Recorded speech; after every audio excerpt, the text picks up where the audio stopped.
घर घ्यायचं म्हटलं की सगळ्यात पहिला प्रश्न आपल्या मनामध्ये असतो की मला हाउसिंग लोन घ्यावं लागणार आहे. हाउसिंग लोन कुठून घ्यायचं? कोणत्या प्रकारचं हाउसिंग लोन नेमकं मी निवडायला पाहिजे? तुम्हाला प्रकार याच्यामध्ये असतात. येस, हाउसिंग लोनमध्ये सुद्धा काही प्रकार असतात. तर हे हाउसिंग लोन घेताना आपल्याला ई-एम-आय काय येणार आहे? मला हाउसिंग लोन किती मिळू शकतं? माझी सॅलरी असेल, माझा पगार, माझं बिझनेसचा इन्कम असेल, तर आपण बघितलं होतं की आपल्याला हाउसिंग लोन किती मिळू शकतं? त्याची एलिजिबिलिटी कशी काढली जाते? आणि हाउसिंग लोन घेतल्यानंतर ई-एम-आय जर मी वेळेवरती भरली नाही, तर माझा क्रेडिट स्कोर कसा खराब होऊ शकतो? या सगळ्या गोष्टींची काळजी आपल्याला हाउसिंग लोन घेण्याच्या अगोदर घ्यायची असते, की माझं हे लाँग टर्मचं लोन असतं. म्हणजे 20, 25, 30 वर्ष मला हे हाउसिंग लोन फेडायचं असतं. तर हे घेताना अतिशय काळजीपूर्वक डिसिजन आपल्याला घ्यावा लागतो.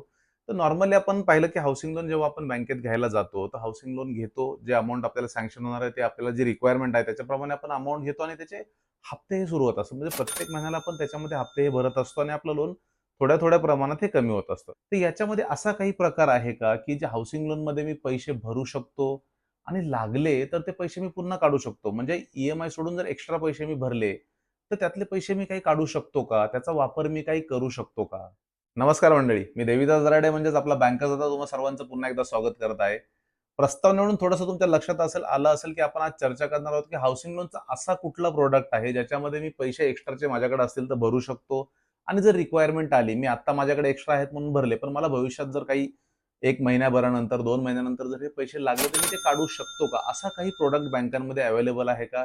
याच्याबद्दलची चर्चा आपण आजच्या व्हिडिओमध्ये करणार आहोत. तर व्हिडिओ तुम्ही शेवटपर्यंत पाहत राहा, म्हणजे तुमच्या लक्षात येईल, की हा कोणता नेमका हाउसिंग लोनचा प्रॉडक्ट आहे आणि तो तुम्ही घेऊ शकता की नाही घेऊ शकत. आता आपण बघूया, की नॉर्मल हाउसिंग लोन जे असतं, बऱ्याच लोकांनी हाउसिंग लोन जो व्हिडिओ बघताय, तुम्ही बऱ्याच लोकांनी हाउसिंग लोन हे घेतलं असेल, काहींनी घ्यायचा प्लॅन करत असतील. तर हाउसिंग लोन नॉर्मली कसं असतं, की आपण एक ठराविक रक्कम आपलं जे घर घ्यायचं आहे, त्याच्या काही पर्सेंटेजमध्ये माझ्याकडे असणाऱ्या अवेलेबल फंड्सच्या हिशोबाने मी एक हाउसिंग लोनची रक्कम ही बँकेमधून घेत असतो. ती बँक कुठलीही असू शकते आणि हे घेतल्यानंतर आपल्याला एक ठराविक पिरियडसाठी हे हाउसिंग लोन मिळत असतं. म्हणजे माझं रिटायरमेंट एज काय आहे? माझं आत्ता चालू असणारं वय काय आहे? या सगळ्या गोष्टींचं कॅल्क्युलेशन केल्यानंतर आपल्याला एक एलिजिबल अमाउंट ही मिळत असते आणि हे मिळालेलं हाउसिंग लोन आपल्याला हप्त्या-हप्त्यामध्ये भरायचं असतं. म्हणजे ई-एम-आय आपल्याला ठरवून दिले जातात आणि हा ई-एम-आय जो आहे, ठरलेल्या व्याजदराप्रमाणे मला प्रत्येक महिन्याला न चुकता हा भरायचा असतो. हा झाला एक नॉर्मल हाउसिंग लोनचा प्रकार, जो सगळेजण घेत असतात, सगळेजण वापरत आहोत. तुम्ही माझ्यासारखे, तुमच्यासारखे बरेच लोक हे हाउसिंग लोन वापरत असतील आणि याचा ई-एम-आय ह्या बँकेमध्ये भरत असतील. आता दुसरा जो प्रॉडक्ट असतो तो होम ओडी नावाने प्रॉडक्ट असतो. याच्याबद्दलचा अवेअरनेस फार लोकांमध्ये कमी आहे, की हा नॉर्मली होम ओडी प्रकार काय असतो? हा कोण घेऊ शकतं आणि याचे नेमके काय फायदे आहेत? आणि हा घेतल्यानंतर आपण कोणत्या गोष्टींची काळजी ही नेमकी घ्यायची आहे, जेणेकरून आपल्या सगळ्या गोष्टी ह्या सुरळीत आणि सुव्यवस्थित ह्या चालणार आहेत. आपण आता मुख्य विषय बघूया, की होम ओडी बद्दल आपण चर्चा करणार आहोत. तर होम ओडी म्हणजे काय? ओडीचा अर्थ आहे, की ओव्हरड्राफ्ट. म्हणजे असं एक हाउसिंग लोन आहे, ज्याच्यामध्ये मी एक्स्ट्राचे पैसे भरू शकतो. जेव्हा मला हवे आहेत ते पैसे मी पुन्हा काढू शकतो. अशा प्रकारचं जे लोन असतं, मी बिझनेस करणाऱ्या लोकांना थोडी आयडिया आली असेल, की त्यांच्याकडे कॅश क्रेडिट ओव्हरड्राफ्ट नावाच्या प्रकारचे लोन असतात. तर तशाच प्रकारचं हाउसिंग लोन सुद्धा मिळत असतं. ज्याचा अवेअरनेस फार कमी आहे, की मुख्यतः आपण बघायला गेलो, की 2-3 बँका मार्केटमध्ये हा प्रॉडक्ट विकतात. त्याच्यामधली मुख्य बँक आहे स्टेट बँक ऑफ इंडिया, ज्याच्यामध्ये आपण एक प्रॉडक्ट आपल्या लोकांकडून आपण ऐकलं असेल, की मॅक्स गेन नावामध्ये त्यांनी हाउसिंग लोन घेतलं आहे, की माझं हाउसिंग लोन जे आहे, ते मॅक्स गेन नावाचं हाउसिंग लोन मी या बँकेतून घेतलं आहे. त्याच्यानंतर बँक ऑफ बडोदा आहे, ज्याच्यामध्ये एक्स्ट्रा ॲडव्हांटेज असं ह्या प्रॉडक्टचं नाव आहे आणि फेडरल बँक आहे. फेडरल बँकमध्ये याचं नाव आहे होम एक्स्ट्रा गेन. ही नावं तर बँकांनी आपल्या आपल्या प्रॉडक्टची वेगळी ठेवलेली आहेत, पण प्रॉडक्ट हा सेम आहे. सेम त्याचं ऑपरेशन होत असतं. म्हणजे नॉर्मली तुम्ही हाउसिंग लोन घेता तेव्हा पैसे एकदा आपण उचलले जातात, ते आपल्या जो कोणी सेलर असतो, म्हणजे बिल्डर असेल किंवा एखादा रिसेलचा मी प्रॉपर्टी घेतो, ती व्यक्ती असेल, त्यांना हे पूर्ण पैसे ट्रान्सफर होत असतात आणि त्याच्यानंतर आपल्याला हप्त्या-हप्त्याने पैसे भरायचे असतात. पण होम ओडी असा प्रोडक्ट आहे. ह्याच्यामध्ये काय होतं आपल्याला, की ओडी स्वरूपामध्ये हे हाउसिंग लोन मिळत असतं आणि हे पैसे एकदा सेलरला दिले, ज्याच्याकडनं आपण प्रॉपर्टी घेतो त्याला दिले, की त्याच्यानंतर आपण त्याच्यामध्ये ई-एम-आय तर आपल्याला भरायचाच आहे, पण एक्स्ट्राची जी रक्कम माझ्याकडे असेल, ती एक्स्ट्रा रक्कम मी त्याच्यामध्ये भरू शकतो. आता ही एक्स्ट्रा रक्कम जी आपण भरत असतो याच्यामध्ये, ती मी जेव्हा मला आवश्यकता असेल, तेव्हा मी त्याच्यातून काढू शकतो. आता नॉर्मल हाउसिंग लोन जर तुम्ही बघायला गेले, त्याच्यात जर मी ॲडिशनल काही फंड्स भरले, तर ते माझं ठीक आहे, माझं प्रिन्सिपल कमी होतं. याच्यातही प्रिन्सिपल तुम्ही जेव्हा ॲट अ टाईम पैसे भरता, तेव्हा ते प्रिन्सिपलमध्ये पूर्ण रक्कम जमा होते आणि तुमचं व्याज त्या रकमेवरचं इमिडिएटली बंद होत असतं. पण याच्यामध्ये होम ओडीमध्ये काय आहे, की हे जे भरलेले पैसे आहेत, जर आपल्याला भविष्यात जर गरज पडली, की मला हे पैशांची काही गरज आहे, हे पैसे मला कुठेतरी दुसऱ्या ठिकाणी एक चांगली अपॉर्च्युनिटी माझ्यासाठी आहे आणि तिथे मला इन्व्हेस्ट करायचे आहेत. तर त्यावेळेस कोणत्याही प्रकारचं एक्स्ट्रा शुल्क मला द्यायचं नाहीये, कोणतेही प्रोसेसिंग चार्जेस मला भरायचे नाहीयेत. तर हे पैसे मी त्या हाऊसिंग लोनमधून परत एकदा काढू शकतो आणि ते पैसे मला जिथे हवेत तिथे मी ते इन्व्हेस्ट करू शकतो. नॉर्मल हाऊसिंग लोनमध्ये आपल्याला ही फॅसिलिटी अवेलेबल नाहीये. त्याच्यामुळेच हा प्रॉडक्ट जो आहे होमोडी, याच्यामध्ये आपण जे आपला इंटरेस्ट असतो, की एक्स्ट्राचे जर पैसे आले तर त्याच्यामध्ये भरून आपण त्याच्यावरचा इंटरेस्ट हा वाचू शकतो. पुढे जायच्या अगोदर आपण हे होमोडीची माहिती आणखी पुढे व्यवस्थितपणे घेणार आहोत. तर त्याच्या अगोदर तुम्ही चॅनलला नवीन असाल, पहिल्यांदाच आपले व्हिडिओ बघत असाल तर चॅनल सबस्क्राईब करा. जास्तीत जास्त लोकांपर्यंत शेअर करा, म्हणजे त्यांनाही अशा नवीन-नवीन प्रॉडक्टचा अवेअरनेस त्यांच्यामध्ये येईल आणि त्यांचा स्वतःचा फायदा हे लोकं करून घेतील. तर ह्याच्यामध्ये आपण बघितलं, की हे अकाउंट नेमकं वापरलं कसं जातं. आता आपल्याला होम ओडी अकाउंट मिळालं, जे नॉर्मल बिझनेस ओडी अकाउंट होतं तशाच प्रकारचं हे अकाउंट असतं. मी तुम्हाला जसं सांगितलं, की याच्यामध्ये आपल्याला त्या अकाउंटचं चेकबुक हे मिळत असतं. त्याचं इंटरनेट बँकिंगची फॅसिलिटी ही आपल्याला मिळत असते आणि त्याच्या थ्रू आपण आपले व्यवहार करू शकतो. म्हणजे एक्स्ट्रा रक्कम जी आलेली आहे, ती रक्कम मी याच्यामध्ये पार्क करू शकतो आणि जर मला यातनं पैसे विड्रॉ करायचे असतील, कोणाला द्यायचे असतील, तर चेकच्या स्वरूपात किंवा इंटरनेट बँकिंगच्या स्वरूपात हे मी अकाउंटमधनं विड्रॉ करू शकतो आणि पाहिजे तेव्हा ते वापरू शकतो. इमिडिएटली 24/7 हे अवेलेबल आहे. 24/7 तुम्ही इंटरनेट बँकिंग वापरू शकता. पैसे वाटेल तेव्हा काढू शकता आणि ते यूज करू शकता. आता तुम्ही म्हणाल, की बाबा हे नेमकं कोणासाठी फायद्याचं आहे? तर आपण बघितलं, की याच्यामध्ये फायदा जो आहे प्रत्येक कस्टमर याचा फायदा घेऊ शकतो. आता म्हणाल, की सॅलरीड लोकांकडे नेहमी काही पैसे येत नाही. पण सॅलरीड कस्टमर जो आहे, त्याचा नॉर्मल हाऊसिंग लोनचा ईएमआय हा 5, 10, 15 अशा विशिष्ट तारखांना असतो.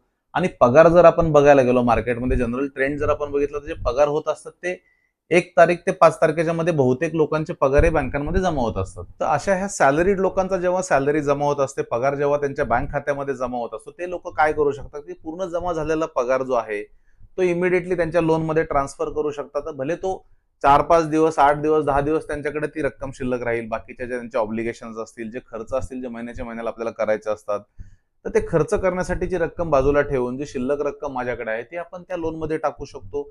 आणि जेव्हा लागेल तेव्हा मी त्याच्यातून ती पुन्हा यूज करू शकतो. म्हणजे जेवढे दिवस आपल्याकडे पैसे अवेलेबल आहेत, तेवढे दिवस माझं त्याच्यावरचं व्याज हे वाचणार आहे. तुम्ही मला फायदा याच्यामध्ये काही होणार आहे का? तर तुम्ही जर बघायला गेला, तुमचे जर नॉर्मल पैसे सेव्हिंग्ज अकाउंटमध्ये आपला पगार होत असतो आणि सेव्हिंग्ज अकाउंटमध्ये इंटरेस्ट आपल्याला किती मिळतो? 3, 3.5, 4% एवढा इंटरेस्ट आपल्याला याच्यावरती मिळत असतो. याच्या उलट जर आपण हाऊसिंग लोनचा विचार करायला गेलो, तर हाऊसिंग लोनमध्ये जे व्याजदर असतात ते 8.5% ते 9% च्या रेंजमध्ये प्रत्येकाला हे लागत असतात. प्रत्येक बँकांचे नॉर्मल व्याजदर आहेत. तर याच्यामध्ये जर आपण बघायला गेलं तर 5-5.5% जो व्याजाचा डिफरन्स आहे, तेवढी रक्कम आपण तेवढे दिवस जर पैसे याच्यामध्ये ठेवले, तर तेवढी रक्कम आपली ही वाचणार आहे.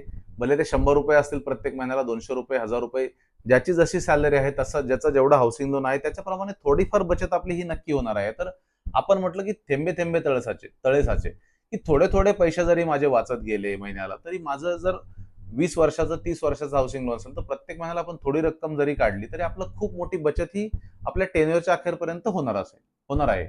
आता बिझनेस करणारी व्यक्ती, सॅलरीवाल्यांसाठी आपण बघितलं, की सॅलरी आल्यावरती ते त्याच्यात टाकू शकतात, थोडे दिवस पैसे ठेवू शकतात आणि जसे पाहिजे तसे वापरू शकतात. बिझनेसमॅनचा जर विचार केला, तर बिझनेसमॅनच्या अकाउंटमध्ये बऱ्याच लोकांचे नॉर्मली फक्त करंट अकाउंट असतात. त्यांच्याकडे वेगळ्या प्रकारचे कॅश क्रेडिट लिमिट किंवा अशा गोष्टी नसतात. त्याच्यामुळे त्यांना पैसे ठेवायची गरज नाही किंवा एक्स्ट्रा पैसे सुद्धा त्यांच्या कॅश क्रेडिट लिमिटमध्ये असतात. तर अशा लोकांसाठी जे करंट अकाउंटला माझा डेलीचा व्यवहार जो होत असतो, जे पैसे माझे एक्स्ट्राचे शिल्लक माझ्याकडे राहत असतात, जे मला आता आज वापरायचे नाहीत, तर मी तेवढ्या दिवसासाठी ते माझ्या होम ओडीच्या अकाउंटमध्ये पार्क करू शकतो. पार्क करू शकतो म्हणजे तिकडे मी ते पैसे ट्रान्सफर करू शकतो माझ्या इंटरनेट बँकिंगच्या फॅसिलिटीची मदत घेऊन. आणि हे तुम्ही 1 दिवस जरी ठेवलं, तर तेवढ्या दिवसाचं व्याज तुमचं वाचणार आहे. समजा एखाद्याकडे ₹10,00,000 आजचे कलेक्शन जमा झालेलं आहे. त्या पैशांची मला आज गरज नाही. कदाचित 2, 4, 8 दिवसांनी मला हे पैसे पुन्हा एकदा बिझनेस करण्यासाठी लागणार आहेत. पण तोपर्यंत हे पैसे माझे आयडल पडलेले आहेत. जर करंट अकाउंटमध्ये जर पैसे माझे पडत असतील, तर करंट अकाउंटमध्ये मला त्याच्यावरती काही व्याज मिळणार नाहीये. याच्या उलट हे जर पैसे मी माझ्या हाऊसिंग लोनचं जे ओडी अकाउंटमध्ये जे हाऊसिंग लोन मी घेतलेलं आहे, त्याच्यामध्ये जर मी ते टाकले, तर त्याच्यामध्ये माझे 8, 9, 10% जो व्याज मला लागणार आहे, त्या विशिष्ट दिवसांसाठी तेवढं व्याज माझं याच्यावरती वाचणार आहे. तर बिझनेसमॅनसाठी तर अतिशय उत्कृष्ट असं हे हाऊसिंग लोनचा पर्याय अवेलेबल आहे, जो लोकांनी याचा फायदा घेतला पाहिजे. आता तुमच्या लक्षात आलं असेल, की होम ओडी प्रॉडक्ट नेमका काम कसा करतो. म्हणजे एक्स्ट्राचे पैसे आपण टाकू शकतो, व्याज आपलं वाचू शकतो आणि पाहिजे तेव्हा आपल्या वेळेनुसार, आपल्या सोयीनुसार आपण त्याच्यातून हे विथड्रॉ करू शकतो आणि ते पाहिजे तिकडे वापरू शकतो. आता याच्या उलट आपण बघितलं, की नॉर्मल हाऊसिंग लोनमध्ये जर एक्स्ट्राचे पैसे भरले आणि मला पुन्हा पैशांची गरज पडली, तर मला हे पैसे तर काढता येत नाही. त्यावेळेस आपण काय करतो, की मी एखादं टॉपअप घ्यायला जातो. त्याच हाऊसिंगचं माझी जी प्रॉपर्टी आहे त्याच्यावरती टॉपअप घेतो. टॉपअप आपल्याला मिळतं, पण टॉपअप घेण्यासाठी जे खर्च असतात, त्याच्यामध्ये माझं लीगल, व्हॅल्युएशनचे चार्जेस मला एक्स्ट्रा पुन्हा एकदा भरावे लागतात. काही वेळेस हे व्हॅल्युएशनचे चार्जेस वगैरे बँक आकारत नाही. पण जी प्रोसेसिंग फी बँकेची असते आणि स्टॅम्प ड्युटी जी गव्हर्नमेंटला भरायची असते, ही कोणालाही चुकत नाही. हा एक्स्ट्राचा खर्च आपला पुन्हा होत असतो. त्याच्या उलट जर हे होम ओडी अकाउंट तुमच्याकडे असतं, तुम्ही भरलेले पैसे तुम्ही काढू शकता. म्हणजे तुम्हाला टॉपअप वेगळी घ्यायची गरज नाहीये पुन्हा एकदा जेव्हा पैसे लागतील तेव्हा, आणि हे खर्च आपण याच्यामध्ये वाचू शकतो. इंटरेस्ट तर आपला वाचणारच आहे. याच्या उलट हे खर्च जे वेगळे होत असतात लोन घेताना, हे सुद्धा आपण याच्यामध्ये वाचू शकतो. तर आता होम ओडी प्रकार जो आहे तो तुमच्या लक्षात आला असेल, की हा कसं काम करतो. तर ज्यांना कोणाला आता हाउसिंग लोन घ्यायचं आहे, जे प्लॅन करत आहेत, मित्र-मैत्रिणी, नातेवाईक जे प्लॅन करत असतील, त्यांना तुम्ही हा व्हिडिओ दाखवू शकता. म्हणजे जे हाउसिंग जेव्हा ते बँकेमध्ये घ्यायला जातील, तेव्हा त्याची इन्क्वायरी करतील, की "सर, आपल्याकडे असा प्रॉडक्ट अवेलेबल आहे का? असं कुठलं हाउसिंग लोन तुमच्या बँकेमध्ये आहे का, जे मी घेऊ शकतो?" आणि जर तिथं नसेल, तर आपण दुसऱ्या बँकेमध्ये जिथेही ऑप्शन्स अवेलेबल आहेत, त्या बँकेमध्ये जाऊन हे हाउसिंग लोन घेऊ शकता. आता आता लोकांचा प्रश्न असेल, की "सर, आमचं ऑलरेडी हाउसिंग लोन आहे, तर मी काय करू शकतो?" तर ज्यांचं ऑलरेडी हाउसिंग लोन आहे, तर तुम्ही तुमच्या सेम बँकेमध्ये तर तुम्हाला तो प्रॉडक्ट आता पुन्हा मिळणार नाहीये. कारण एकदा अकाउंट उघडलं, की ते कन्व्हर्जन हे बँकेमध्ये पॉसिबल नसतं. कारण याची डॉक्युमेंटेशन बाकीच्या गोष्टी आपल्याला पुन्हा हे करावे लागतात.